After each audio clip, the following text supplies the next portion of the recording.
Okay, today guys, I'm going to be showing you how to take off a crank with external bottom bracket styles and eliminate creaks. And this is useful, if you're pedaling along and you guys are noticing that your bottom bracket crank area is creating a lot of creaking. This is a simple way to eliminate it. You need a chain breaker. If you don't have a missing link in your chain, a bottom bracket cup puller. That's to take it out and make sure there's no dirt in there. An 8mm Allen is typically what you'll need to take off your crank arm. A 4, 5, and a 6mm Allen. Those are pretty standard sizes. And a chain ring bolt holder. And then usually I just keep an extra 5mm Allen with me. Make sure I've got everything I need. And let's get to it. One of the first steps is to just get your chain off, and this is it just makes it a lot easier to get your crank off, get everything ready to go. So if you didn't have a missing link in your chain, you're going to have to go ahead and use your chain breaker. You don't have to have a pro one like I do to get off your chain, maybe just like a backpack one, but with a missing link you can just go ahead and snap that out, apply a little bit of pressure, and drop your chain off. Makes life nice and easy. As you can see, I've taken the pedals off my cranks. They spin freely now. Good to go.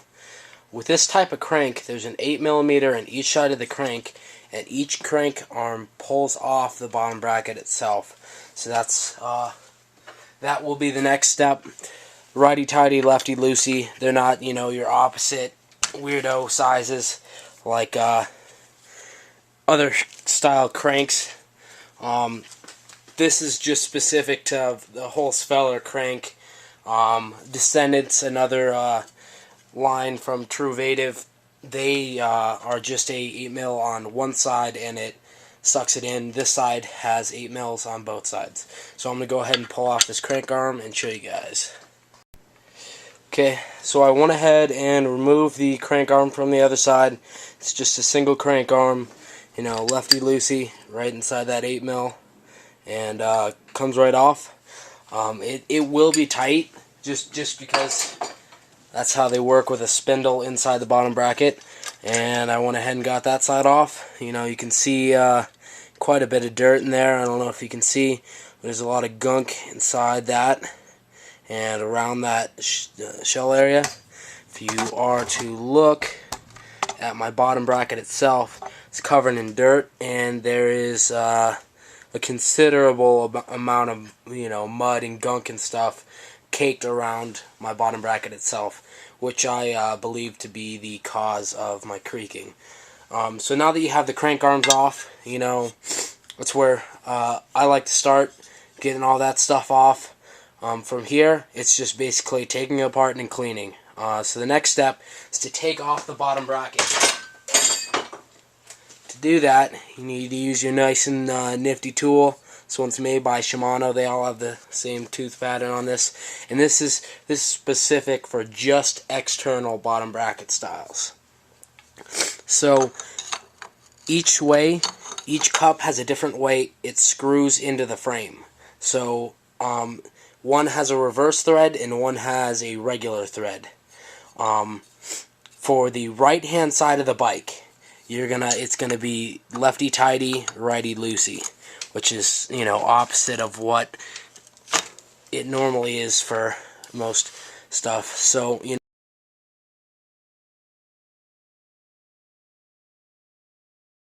good cause of it too. So now that I've got that pulled out, this is my bottom bracket. You can see inside the bearings there. If you see a lot of mud and dirt and crud around here, usually it's because there's a hole in the bottom bracket, to let moisture or water out from the frame.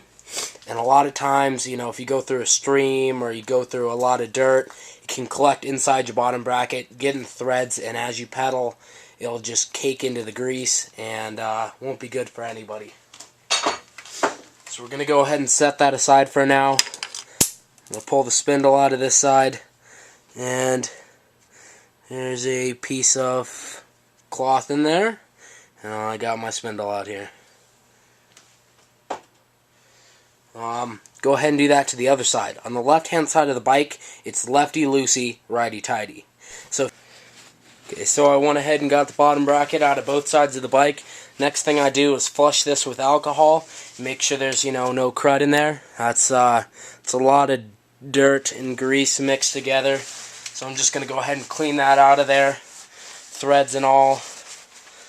Making sure there's no dirt, grime in there. And I might want to wipe the outer face of that.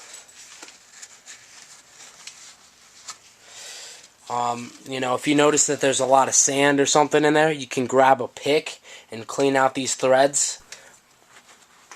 In addition to cleaning out your bottom bracket cup, which I just did, the bottom bracket itself, clean off the bottom bracket cup. Remove, the grease that's caked around it, if there is any. Another thing that could create creaking is not having any grease at all. So that's something that we're going to be fixing. So we're just going to clean off the cups. This one's ready to go. This is the left-hand side cup. And so I'm going to show you guys how to put them back in. Okay, the next main step, I went ahead and cleaned that up. Got all the crap out of the threads, cleaned up the shell and stuff. The next big part, I forgot to list this in the tools, is grease. This is my little grease gun here. Grease is crucial to the survival of parts. And especially if you ever want to get this back out again, and not just kind of seize itself up in there, grease is important. So I went ahead and cleaned that out. So you're just going to apply a pretty generous amount of grease into the cup itself, and smear it into all the threads. And then I like to put a little bit more on the shell itself. This grease will press out, as you're threading in. Common sense says that this is not all going to go in there, but getting a little bit on these threads is, quite nice also. So go ahead and, smear that grease into the threads. Should be good to go. So I'm going to go ahead and take this. And this is the right hand side of the bike, so it's going to thread in lefty-tighty. Got to be very gentle with this process, because if you cross thread it, you're going to screw up your bottom bracket, and it's not going to be any good. So it threads in there nice and easy, finger tight.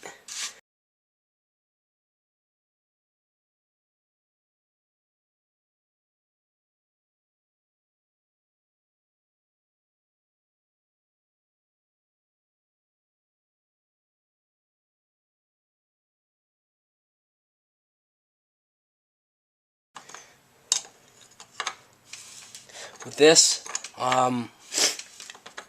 there is a torque spec that is notated on the bottom bracket itself, that is requested by the manufacturer to torque this shell back up to, but it's not all extremely necessary. You just gotta not be stupid about it and put it to a decent torque value. So you'll go. You'll feel some good resistance, and just torque it up a little bit. Not like cinching it down, but get it nice and snug in there. A good amount of tension. And you're just gonna go ahead and repeat that for the other side, other bottom bracket. Grease it up nice and good, and don't forget to do the spindle. I like to put a little grease right along this ridge. That's where it's going to meet the bearings inside these cups. Okay, so I went ahead and got that bottom bracket cup back in. Next part I moved to is the cranks. So for this, I'm going to speed this up in the video, but all you got to do is use your 5mm, take off your chainring bolts. Here, remove your small ring. Some people have triples.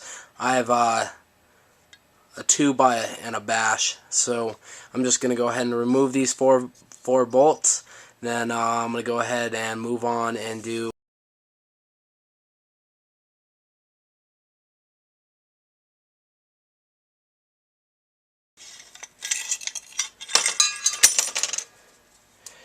Okay, for this one, you don't actually need that chainring tool. It's just the way these chainring bolts work.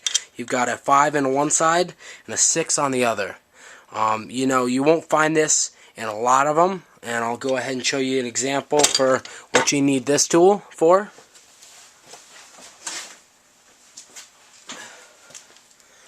This tool is for, this is an extra pair of cranks I have. Look oddly familiar, but for this kind of tool, if you look really closely on this one, it is not just a, you know, a 5 mil. There's no extension into it. So what you need to do is use a tool like this that goes into that chainring hole and locks into 2 teeth on either side. Okay, so I went ahead and got all those chainring bolts out.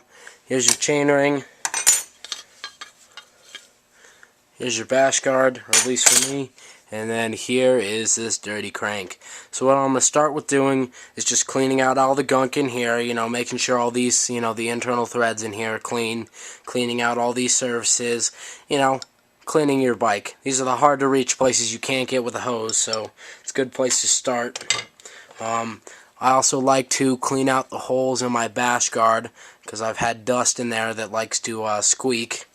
I do a quick cleaning of my chain rings, and then of the threads on the bolts themselves. And then I do that really quickly, you know, rubbing in a cloth, make sure it's nice and clean, and should be good to put it back together. So I'm going to go ahead. So I got that done, cleaned out all the cranks, cleaned out the chain rings, got those bolts in, you know, made sure they were nice and tight. That's another reason that can cause a lot of creaking. And then as you're assembling it back together, there's a couple things you need to make sure of. Number one, there's a certain way that the bash guard fits down onto the crank. Wording is everything. Face that out, you know, on the other side there's not anything. That's just, you know, for good looks. On your chain rings themselves, you see all these ramps in them. There's a certain direction that they go. There's a little bump in your chain ring itself. You guys can see that right there. Face that towards the crank arm, with the ramps facing the other ring. With this ring, there's no ramps on it since it's the smaller one, but there is indeed a bump in it just like that other one. See that? So these bumps are just going to match up and go together like that. Okay, so we got that all done, put it back together. Everything's you know, cinched down pretty good. So we're going to go ahead. I got the crank on the other side. I put a little spot of grease inside here where that bolt screws in, and then I put a little bit of grease on these splines here, make it nice and easy to slide on. Take quite a bit of torquing, you know, it's going to feel like you're just going to keep cinching it down and cinching it down and cinching it down. It's still going to spin, but until it, you know, wants to come to a stop, it's not tight yet.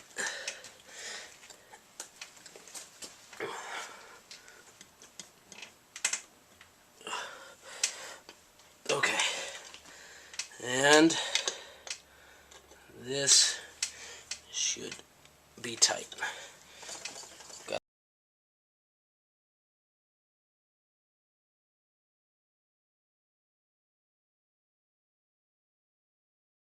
You guys have any requests for bike maintenance videos? You know, it can be simple or complex.